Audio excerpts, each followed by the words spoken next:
मुझसे ज्यादा शक्तिशाली और धानी कोई नहीं है। तुम्हारा घामंड जल्द ही टूट जाएगा। क्या कोई इंसान भगवान को भी धोखा देने की हिम्मत कर सकता है, वह भी तब जब उन्होंने उसकी जान और उसका पूरा साम्राज्य बचाया हो। चंदनपुर के सबसे अमीर और चालाक सेठ धनीराम ने एक बड़ी मुसीबत के समय भगवान से एक बड़ी मन्नत मानी, लेकिन जब संकट टल गया तो उसने उन्हें भी अपनी चतुराई से चूना लगाने की कोशिश की। सुनिए एक ऐसे चालाक सेठ और भगवान के अनोखे सौदे की कहानी। बहुत समय पहले की बात है। चंदनपुर नाम के एक समृद्ध नगर में धनीराम नाम का एक सेठ रहता था। नाम के अनुरूप उसके पास धन की कोई कमी नहीं थी। हीरे जवाहरात, सोने चांदी से भरी तिजोरियां और दूर दूर तक फैला हुआ व्यापार, सेठ के पास सब कुछ था। लेकिन सेठ की एक खासियत थी, वह हद से ज्यादा चालाक था। वह दान पुण्य करता तो था, लेकिन उसमें भी उसका कोई न कोई स्वार्थ छिपा होता था। लोग अक्सर पीठ पीछे कहते थे कि सेठ जी इतने चतुर हैं कि मौका मिले तो वो भगवान को भी चूना लगा दें। धनीराम को अपनी इस चालाकी पर बहुत घमंड था। उसका मानना था कि दुनिया में ऐसा कोई नियम या कानून नहीं है जिसमें वह अपने फायदे के लिए कोई कमी, लूपहोल न निकाल सके। दो समुद्र में उठा तूफान और एक मन्नत। एक बार सेठ धनीराम ने अपना सारा कीमती माल, रेशम, मसाले और आभूषण एक विशाल समुद्री जहाज पर लादकर दूसरे देश व्यापार के लिए भेजा। उस जहाज में सेठ की आधी से ज्यादा संपत्ति लगी हुई थी।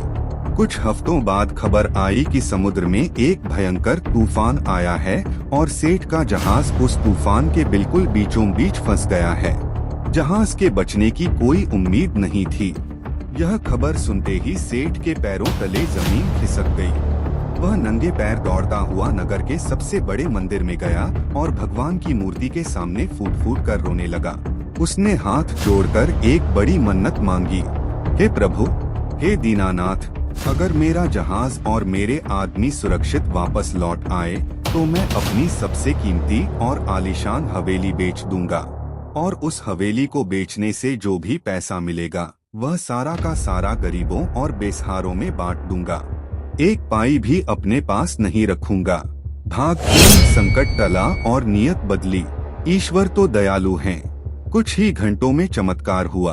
भयंकर तूफान शांत हो गया और कुछ दिनों बाद सेठ का जहाज सुरक्षित बंदरगाह पर लौट आया। सेठ का सारा माल और मुनाफा सुरक्षित था।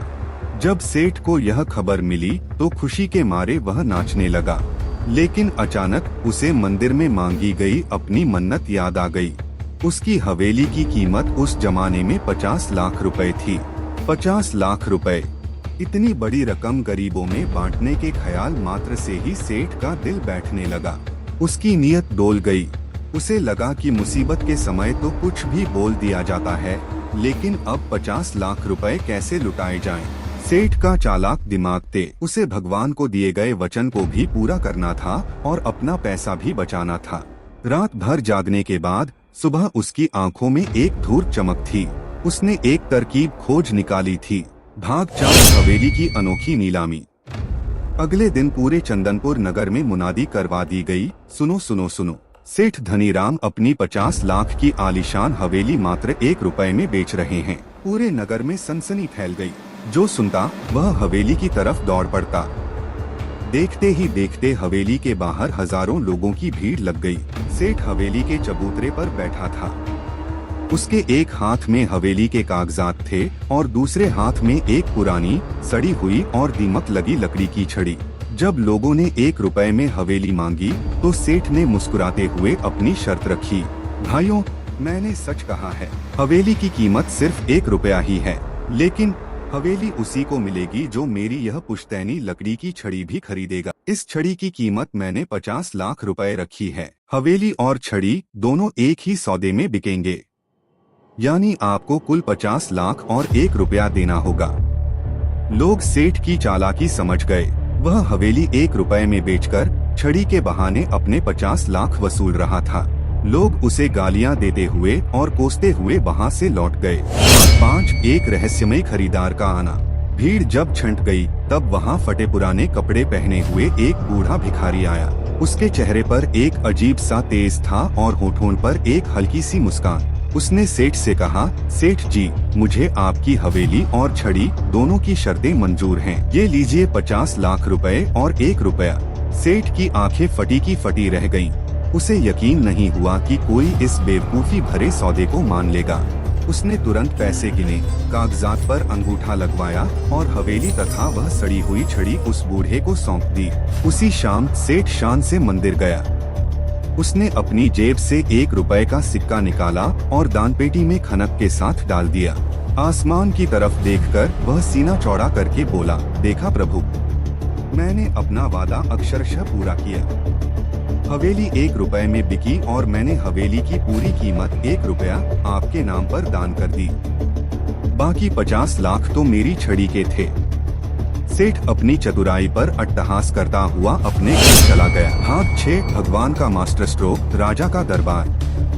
रात को ठीक 12 बजे सेठ के दरवाजे पर जोर जोर से दस्तक हुई। सेठ ने दरवाजा खोला तो सामने राजा के सैनिक खड़े थे। सेठ धनीराम, आपको महाराज ने इसी वक्त दरबार में तलब किया है। सेठ घबराता हुआ दरबार पहुंचा।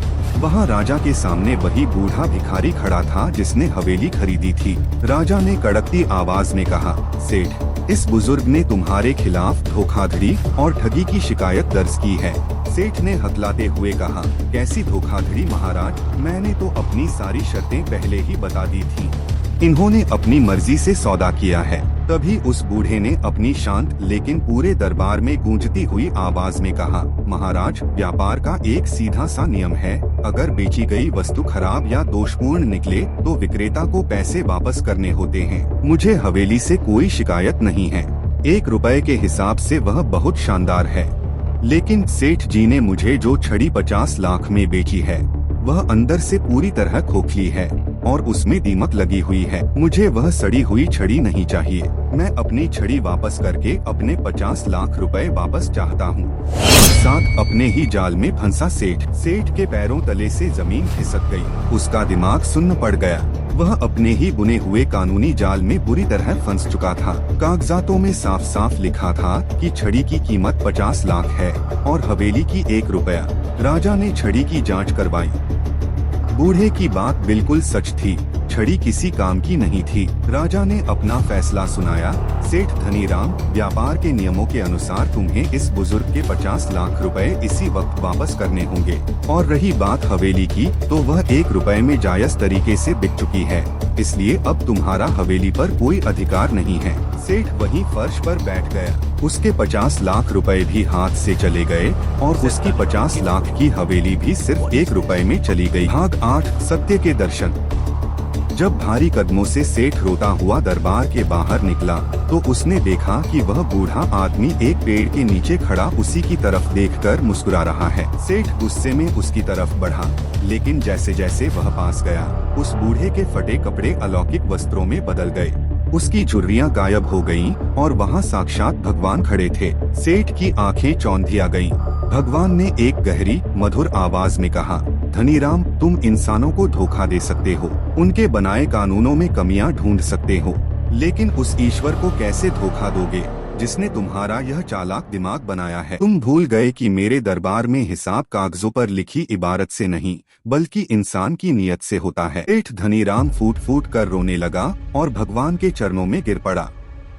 उसे अपनी गलती का और अपनी तुच्छता का एहसास हो चुका था। निष्कर्ष, जब सेठ ने आंखें खोली तो वहाँ कोई नहीं था, बस रात का सन्नाटा था। लेकिन उस रात के बाद चंदनपुर का सेठ धनीराम पूरी तरह बदल गया। उसने अपनी सारी चालाकी त्याग दी। जो धन उसके पास बचा था उससे उसने सच में गरीबों की मदद करनी शुरू कर दी। यह कहानी हमें यह याद दिलाती है कि हम दुनिया की नजरों में कितने भी चतुर क्यों न बन जाएं, ऊपर वाले के न्याय के तराजू में केवल हमारे कर्म और हमारी नीयत तौली जाती है। चालाकी अंततः इंसान को उसी के बुने जाल में फंसा देती है।